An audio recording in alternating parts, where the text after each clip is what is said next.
In 1926, a tailor named Arturo Cifonelli left Rome and opened a bespoke tailoring house at 33 Rue Marbeuf in Paris. His father, Giuseppe, had founded the family's tailoring house in Rome in 1880, and Arturo had trained inside that structured, disciplined Roman workshop. He had also seen on his travels the far softer hand of the tailors working further south, in Naples. In Paris, he did not choose between the two traditions. He built a third one. The clearest place to see the difference is the shoulder. English tailoring, the Savile Row tradition, inserts a rope into the sleeve head, a hard structural element that gives the shoulder its crisp, built-up line, the kind associated with a city office or a parade ground. Beneath that exterior, the jacket is built around a full canvas chest piece, layers of horsehair and linen floating free of the outer fabric, hand-stitched so the jacket molds to the body over time rather than fighting it. Neapolitan tailoring strips almost all of that structure away. The shoulder falls soft and natural, sometimes gathering into a small wrinkle at the sleeve head, known as the spalla camicia, the shirt shoulder, because it moves the way a shirt does rather than the way armor does. Arturo Cifonelli did neither. He shaped the sleeve head using nothing but layers of hand-wadded fabric, stretched, pressed, and worked into a curve his descendants still call LA cigarette. To an untrained eye, at a glance, it can resemble the British rope. It is not built the same way. There is no cord inside it. The shape comes from pressure and hand shaping alone, sitting on an armhole cut higher and closer to the body than either the English or the Neapolitan version allows. The house's other signature is less visible, a Milanese buttonhole, hand-sewn in a figure-8 pattern at the cuff, a detail that takes a skilled hand roughly 45 minutes per button to complete.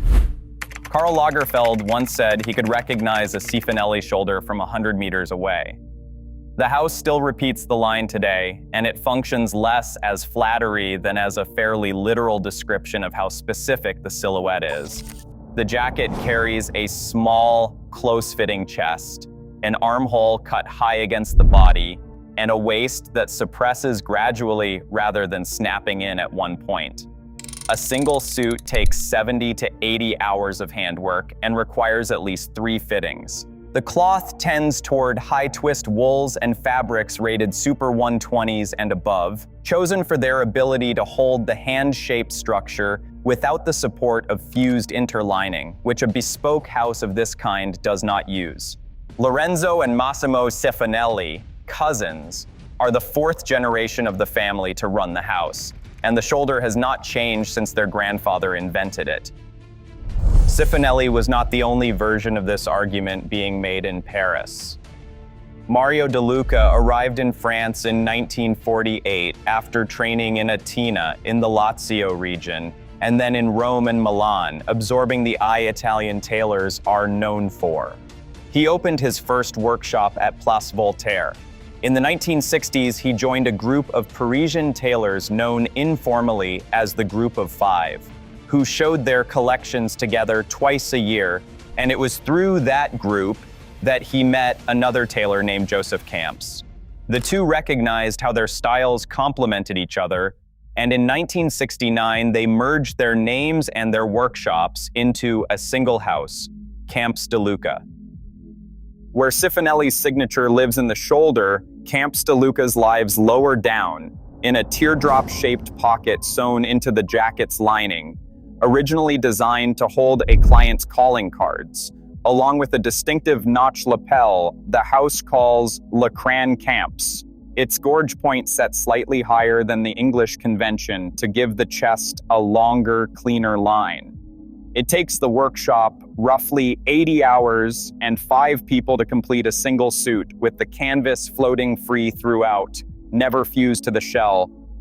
There is a third name in this story, and it very nearly did not exist as an independent house at all. In the late 1950s, a young tailor named Francesco Smalto, freshly arrived from a technical school in Turin, talked his way into Joseph Camps' workshop by lying about his age and offering to work unpaid for 3 months. Camps took him on.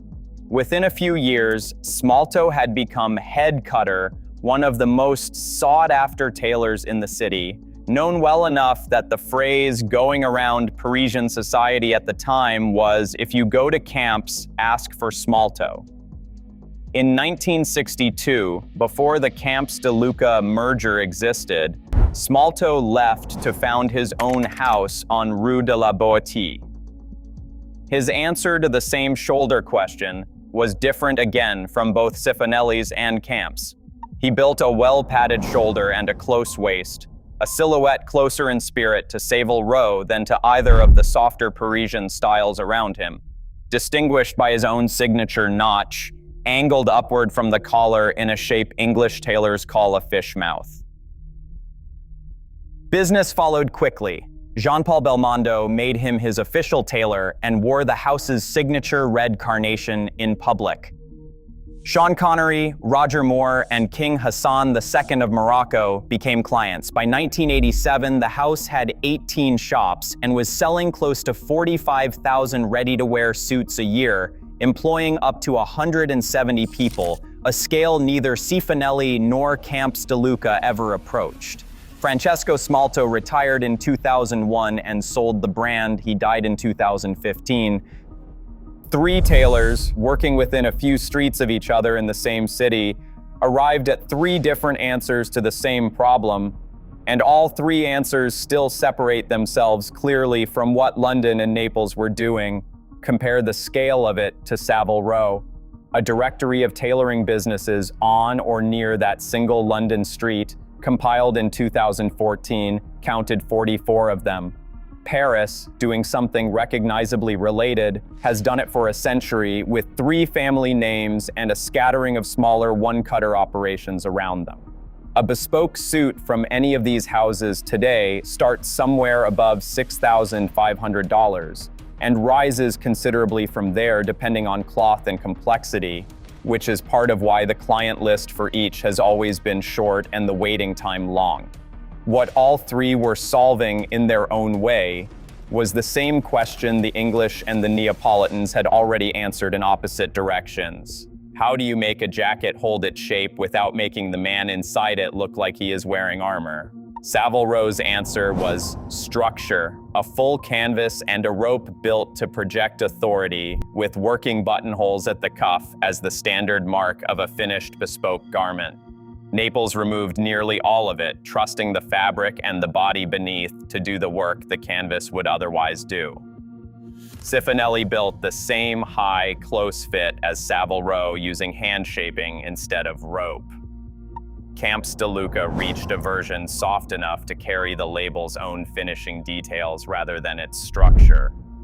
Smalto, alone among the three, moved closer to the English answer than to either of his Parisian neighbors, proof that even inside what looks from a distance like a single-third school, the argument was never fully settled. None of this happened apart from the wider economics that eventually reshaped luxury tailoring everywhere. A French house called Arnys was founded by the Grimbert family in 1933, and it built its own reputation across 3 generations, dressing clients including Jean-Paul Sartre, Frank Sinatra, Yves Saint Laurent, President François Mitterrand, and Andy Warhol. In 1947, Arnys made a soft, unstructured jacket for the architect Le Corbusier, intended simply as working clothes, and named it La Forestière. It became one of the house's defining pieces. In 2012, LVMH bought Arnys and folded it into Berluti, the shoemaker it had owned since 1993. The purchase gave Berluti its first ready-to-wear menswear collection and its first in-house bespoke tailoring arm in a single transaction. Jean Grimbert stayed on to oversee the handover, and the Arnys boutique on Rue de Sèvres became Berluti's flagship for the new business. The Forestiera jacket survived the acquisition intact. It was still part of Berluti's collection at the house's 130th anniversary, marketed as a continuous piece of history rather than something revived from an archive. Cifonelli and Camps de Luca have not been bought. Both remain family businesses today, run by descendants of the men who founded them, cutting suits at addresses close to where they started. Smalto changed hands once already, sold by its founder in 2001 and again more recently, and no longer operates as a family concern at all. Of the 4 Parisian names in this account, The only one folded into a global luxury conglomerate is also the one whose founder built the largest commercial business by far, 18 shops and tens of thousands of suits a year, long before anyone in Paris had heard of LVMH buying a tailor.